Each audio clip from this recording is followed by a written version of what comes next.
जिन हाथों से उसने आपको छुआ है, ऐसे काटूंगा कि अगले 7 जन्म में पैदा तो जरूर होगा, लेकिन किसी को छूने के लिए उसके पास हाथ नहीं रहेंगे। घर चलिए अब्बू।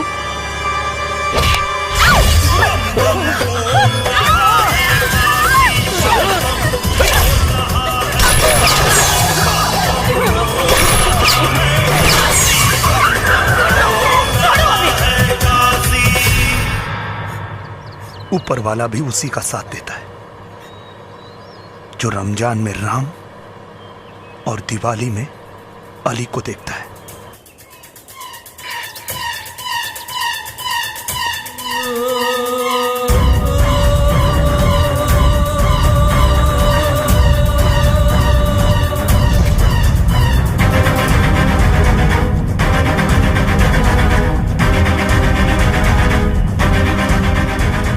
कर दिया था।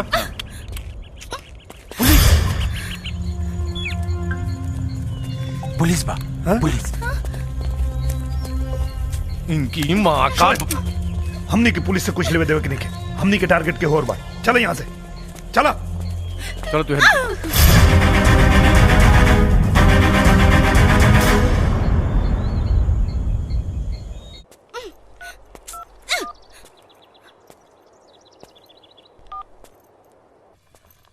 हेलो। हाँ 1 मिनट। हाँ ये दोनों दे दीजिए। हाँ हेलो।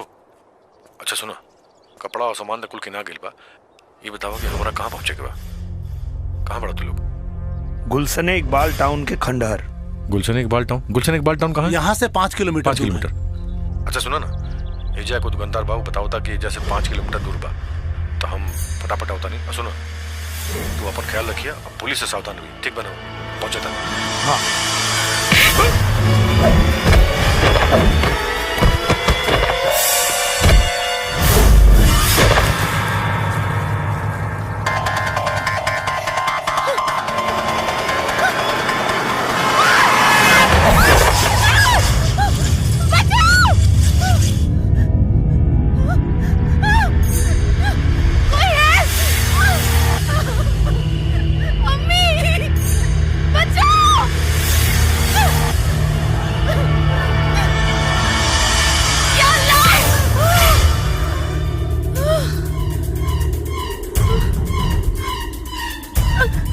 छोड़ दूं अभी? नहीं।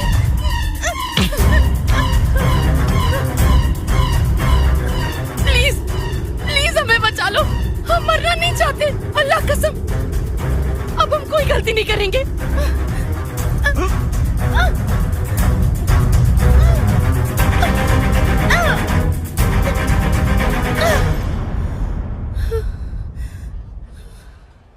अब समझ में आया जिंदगी और मौत के बीच में क्या फर्क है?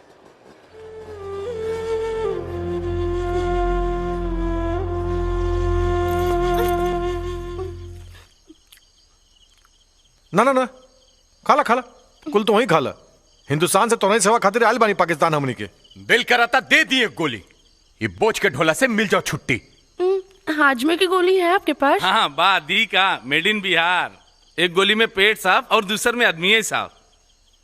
हुसैन के खाना खिला दे लोग।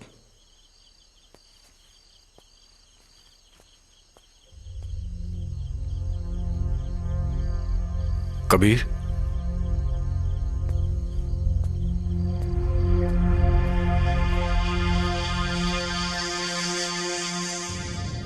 कोमल बुआ, जन्मदिन मुबारक।